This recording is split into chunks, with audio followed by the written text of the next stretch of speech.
नमस्कार मित्रों, मैं डॉक्टर आईपी सिंह।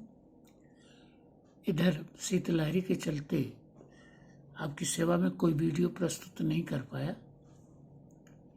कुछ और व्यस्तताएं थी, लेकिन आज कक्षा 8 की क्लास ले रहा था तो उसमें निर्मल वर्मा जी की एक कहानी पढ़ा रहा था, बाज और सांप।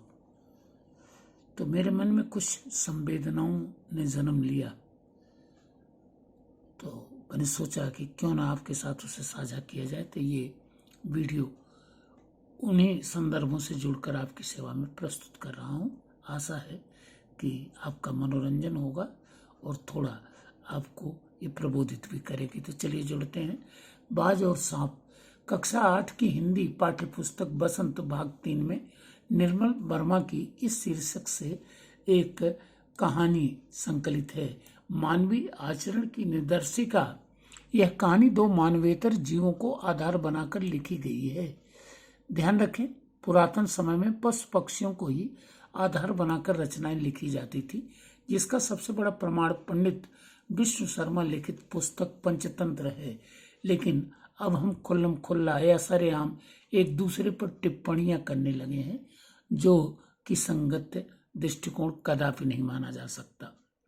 मित्रों, पहले होता था कि पक्षियों के माध्यम से, जानवरों के माध्यम से, पशुओं के माध्यम से हम अपनी बात कह लेते थे और वो कहीं न कहीं इंसान पर लागू भी हो जाती थी।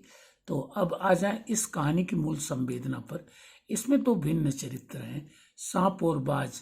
दोनों अपनी अपनी दुनिया में मस्त हैं। सांप अपनी गुफा में और बाज अपनी उन्मुक्त उड़ानों में। लेकिन किसी दिन विरोधी से द्वंद्व करते हुए घायल होकर वह सांप की गुफा में जा गिरता है। उसके पूछने पर वह बताता है कि वह अपने जीवन में वह सर्वथा संतुष्ट रहा है, लेकिन सांप से वह कहता है कि मृत्यु सन्निकट होने पर भी वह आखिरी बार आकाश में उड़ना चाहता है। इस पर सांप के व्यंग करने पर वह गुफा के किनारे आकर उड़ने की कोशिश भी करता है, लेकिन नीचे नदी में गिरकर उसके प्रवाह के साथ समुद्र में जाकर अंतिम सांस लेता है। यह देख सांप भी आकाश में उड़ान भरने की कोशिश करता है और नीचे जा गिरता है, पर सुरक्षित बच जाता है। इस पर वह बाज को अभागा समझता है कि उसे आकाश में उड़ान भरने से आखिरकार मिला क्या। लेकिन कुछ देर बाद उसे लगता है कि समुद्र की लहरें एक गीत गाते हुए कह रही हैं कि हमारा यह गीत उन लोगों के लिए है जो अपने प्राणों को हथेली पर रखे हुए घूमते हैं, और अंत में वह कर्मवीरों के लिए श्रद्धा से अवनत हो जाता है कि कर्म कौशल के पुरोधा मरकर भी अमर हो जाते हैं। ऐसे बलिदानियों के गीत ही आदर और सम्मान के साथ गाए जाते हैं, इसीलिए वे मरकर भी अमर हो जाते हैं। इस प्रकार यह पाठ अनेक संदर्भों को द्योतित कर जाता है। इनमें प्रमुख है, नंबर 1, प्रकृति ने सभी को समान सामर्थ्य नहीं दी है, अतः सभी का कर्म कौशल समान नहीं हो सकता। माने बाज बाज रहेगा और सांप सांप रहेगा।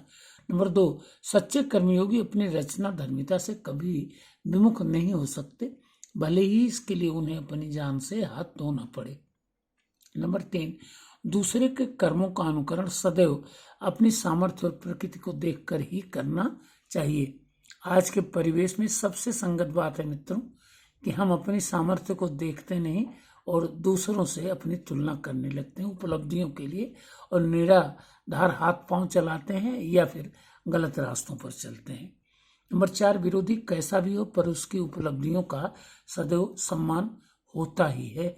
और नंबर 5, अपनी अवस्था, दशा या दुर्दशा के लिए एक सीमा तक संबंधित स्वयं भी जिम्मेदार होता है। जैसे सांप है तो बाज सोचता है ये गंदगी में रहता है, और बाज जो कि सांप का शत्रु है, सांप पहले डरता है लेकिन घायल देख करके वह भी उसके निकट आता है और उसे चुनौती देने की कोशिश करता है। तो समय के इस परिवर्तन को हमें स्वीकार करना चाहिए, क्योंकि उससे बलवान और कोई नहीं है। तो धन्यवाद। उम्मीद है कि कहानी आपको पसंद आएगी। थैंक यू, धन्यवाद।